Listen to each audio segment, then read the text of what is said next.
beautiful friends, it's Amanda here, and today I want to tell you what I have saved on my Sephora loves list.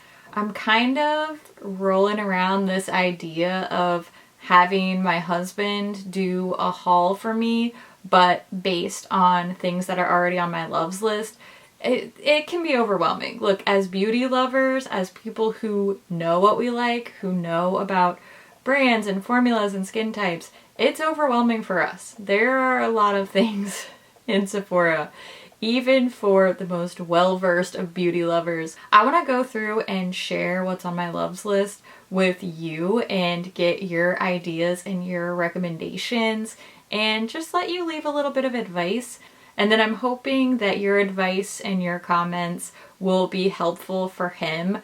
I'm not going to film the process. He's just going to order it online. We're not really going out to the mall for funsies, you know? So I'm going to let him order online and use your comments and your suggestions as a guide. Plus, I just think it's fun to tell you what I have on my loves list and hear what you think about things anyway. So let's jump straight into what's on my Sephora loves list. Let's start with the basics. I have 2 skincare items that are on my loves list, and I'm kind of debating between them. They're both serums, so I definitely don't need both.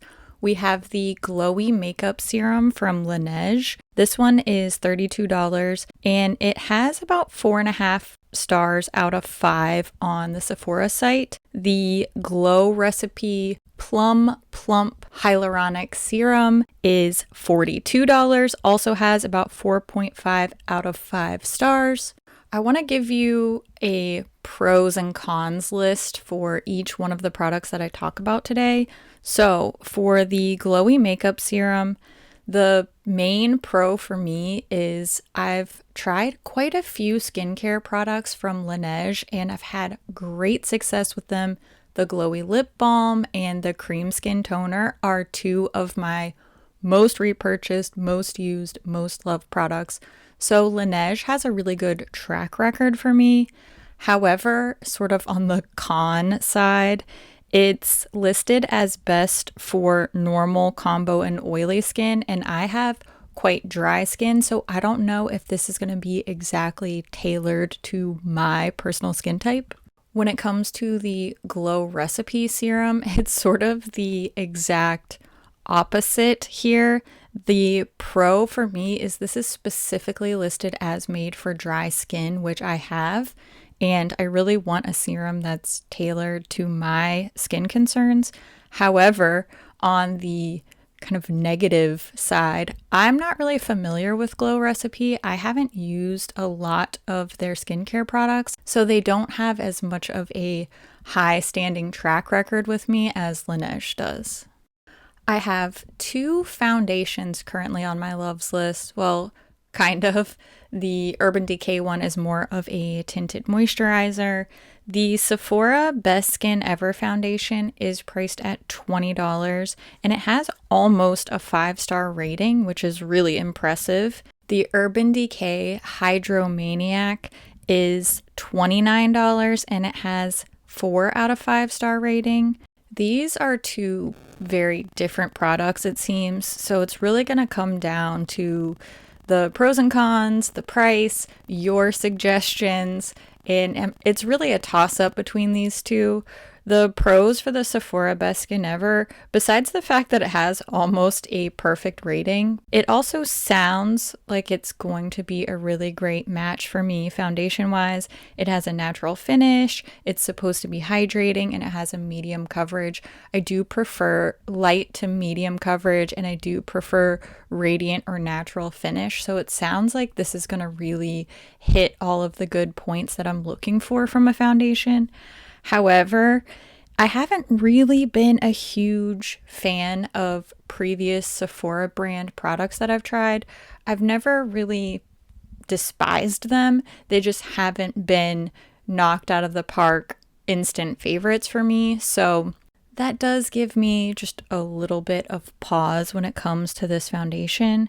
When it comes to the Hydromaniac, I have to say a huge pro for me is that I have really been leaning towards more tinted moisturizers, more skincare based type of items for my face products lately. So that's a huge pro for me. And it does have lower reviews, lower ratings than the Sephora option. So that's the drawback for me. This is probably the single category that I am most unsure of which one I want to try. Aside from foundations, I do have two other base type of products. So I'm just going to pit these against each other because they're the only other basics on my list. Get it? Basics. We love a makeup pun. Okay, anyway, first we have the Charlotte Tilbury Flawless Filter. This is $44, very expensive. This one has just over 4 stars. And the Kosas setting powder. Now, this is a newer product. It's priced at $34 and it already has 4.5 out of 5 stars. But it hasn't been out for as long, so I doubt there are as many in-depth reviews / long-term users for this one, so that will probably change over time. When it comes to the Flawless Filter, I would say the main thing that put this on my loves list is that it has been highly recommended by some of my friends. I have a lot of great friends in the beauty community whose opinions I really trust and I really value. And a handful of those people have told me they love this product. It's a game changer. So that's really why it's even on my loves list. However, I'm just not sure if this is worth the high price tag, especially because I do have other glowy type of products already in my collection. Now, when it comes to the Kosas setting powder, the main pro for me is, first of all, this is a new product. I love trying new things. This could be really, really useful as far as a review goes. And it's just more unique in my collection. I don't have a lot of setting powders that are holy grail status. I love this. This is great for my skin. So this would be a potential to bring that into my collection. However, the drawback here is under the best 4 category in the Sephora listing.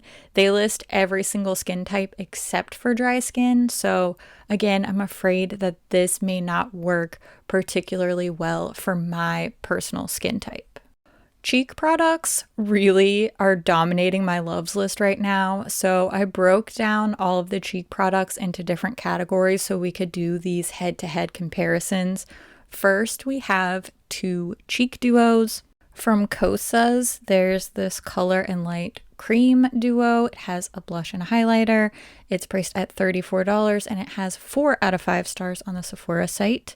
The Patrick Ta Cream and Powder Blush is also $34, and this one is almost a 5-star rating. For the Kosas product, I feel very confident in their formulations because I have the powder blush and highlighter duo, and I love it. It's one of my favorite cheek products, so that gives me a lot of confidence moving forward with other formulas from the brand. However, like I said, I've already tried quite a few things from Kosas, so it might just be more fun to try a new to me brand, which would be the Patrick Ta. I have not tried anything from his brand at all, so the main drawback of choosing the Kosas duo would be not trying something for Patrick Ta. Now, the Patrick Ta Cream and Powder Blush has been highly, highly recommended by many of my friends. I've seen a lot of you guys talking about it. It has a near perfect rating on Sephora. It just seems like this is a really, really loved product across the board. And I don't really have any cons for this one. I can't think of a reason not to choose this one other than I've never tried anything from the brand, but based on the rave reviews, I don't really lack confidence in this product, so no real drawbacks to this one. Now we have some cream blushes. I love cream cheek products, and I'm really excited to see some more new cream blushes coming out. We have this LYS Beauty Satin Matte Cream Blush. It's priced at $16 and it has not yet released. There are a couple of reviews, but I'm just sort of holding off because it's technically not released on the Sephora site, only from the brand website. The Tower 28 cream blush is priced at $20 and it is almost a perfect 5-star rating. A lot of these products have really good ratings, don't they? The pros and cons for the LYS Beauty Blush are sort of related. The main draw for me is this is a brand new product, so this would be better to get for a review and to be able to share with you guys. However, there aren't a lot of reviews on this yet, so I don't really know what to expect, especially because this is a satin matte formula, and I'm not really a matte fan, especially for a cream blush. So this, I'm assuming, will be like a cream to powder type of deal. For the Tower 28 cream blush, I'm already a huge fan of the Tower 28 Bronzino bronzer, another cream cheek product from them. I've really enjoyed that. It's worked really well for me. So that gives me a lot of confidence in this cream blush product. And again, I don't really have any drawbacks for this other than it's not a super new product, just some new shades have been released. So it wouldn't be as great from a review standpoint, but that's really it.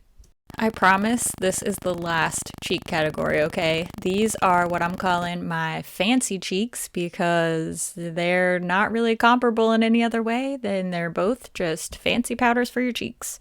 We have this Gucci bronzer. It's $62, 62 American doll hairs for this bronzer, which I feel is pretty extravagant. It does have a 5 out of 5-star rating. That Gucci bronzer is going head to head with the Anastasia Beverly Hills Iced Out Highlighter. This is one of their newer releases. It's priced at $34 and it has a just over 4-star rating, so not as good as the Gucci bronzer, but still not shabby at all. Now, the Gucci bronzer is highly recommended from my friends, from the reviews. I've seen so many people loving this, and you know, it's fancy, and I like fancy things. I like to be a fancy lady with fancy cheeks, so that's really a pro for me. The main drawback is this is super expensive. I think $62 for a single bronzer is very, very expensive. There's no denying that. That's the main drawback for me. When it comes to the ABH Iced Out Highlighter, the big pro for me is I think this is going to be a similar sort of baked formula that the Amrezy highlighter was, and I love that highlighter. It's one of my all-time favorite highlighter formulas. It just worked really well on my skin. I know not everybody loved it. Personally, I loved it. I'm just a little bit nervous about the shade of this. I'm afraid that it may be a little bit too yellow. I know it looks white in the pan. It's sort of a white gold. It has a gold flip to it, and I'm afraid that it's going to be a little bit too yellow on my very neutral undertone skin. So that's my main concern with this one. Last category is lips. I have 2 lip products on my loves list right now. First, from Patrick Ta, we have the Major Glow Lip Shine. This one is $22 and it has 4.5 out of 5 stars. The Fenty Drip Lip Cream is $19 and this one has an almost 5-star rating. The Patrick Ta Major Glow Lip Shine is on my list because it has been highly, highly recommended by a few of my friends. Plus, like I mentioned in the blush duo category, I have never tried anything from Patrick Ta, so I'm just really intrigued and keen to try some Patrick Ta products. However, the drawback for me is I'm not super into shimmery glosses. I do, at the risk of sounding a little shady here, I do think they all kind of look the same, and I have several already in my collection, so I'm just concerned that this wouldn't really be super duper special in my collection. For the Fenty Drip Lip Cream, I have just been consistently impressed with the Fenty brand overall. I think there have maybe been one or two things that I've tried that I wasn't head over heels in love with, but I have really liked all the lip products that I've tried from the Fenty brand. So I have a lot of confidence in the brand, especially seeing that this product has a really, really high rating. And I don't really have any drawbacks here, other than the fact that I probably just don't need any lip products at this point. I know we're all still wearing masks and stuff, so a cream lip product or a gloss, for that matter, are not necessarily the most desirable for a lot of people. However, I am still not rocking mattes, so I would definitely wear either one of these formulas, frankly. So that is everything that I currently have sitting waiting on my Sephora loves list. I would love to hear what you think about any of these products. Have you tried them? Do you have any advice? Do you have any favorite products at Sephora that you think should be on my loves list? I take so many of your suggestions. I purchase so many products based on your recommendations. You always steer me towards amazing products, so I really appreciate all your advice. I'm sure my husband appreciates your advice too. As always, thank you so much for watching, and I'll see you in my next video. Bye! Yikes. Oof. What? That was weird. And today I want to give you... I don't know what I was going to say.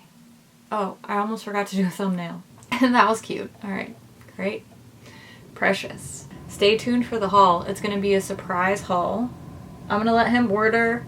I have a lot of self-control when it comes to things like this, so even if I could peek, I wouldn't. I love to be surprised. I know that not everybody loves that. Some people are very disturbed by the thought of surprises.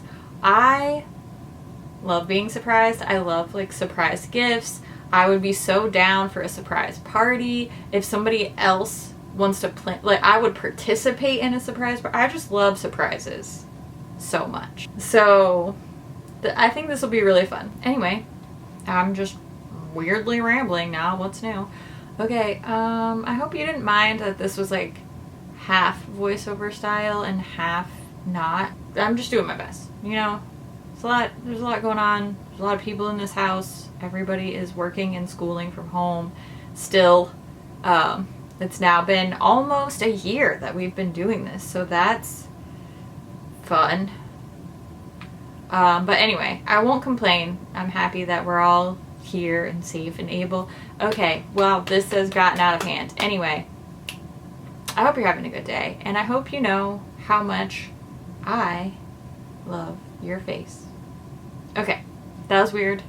I made all of this weird, and for that, I apologize, and I hope you have a great day. Love your face. Okay, bye!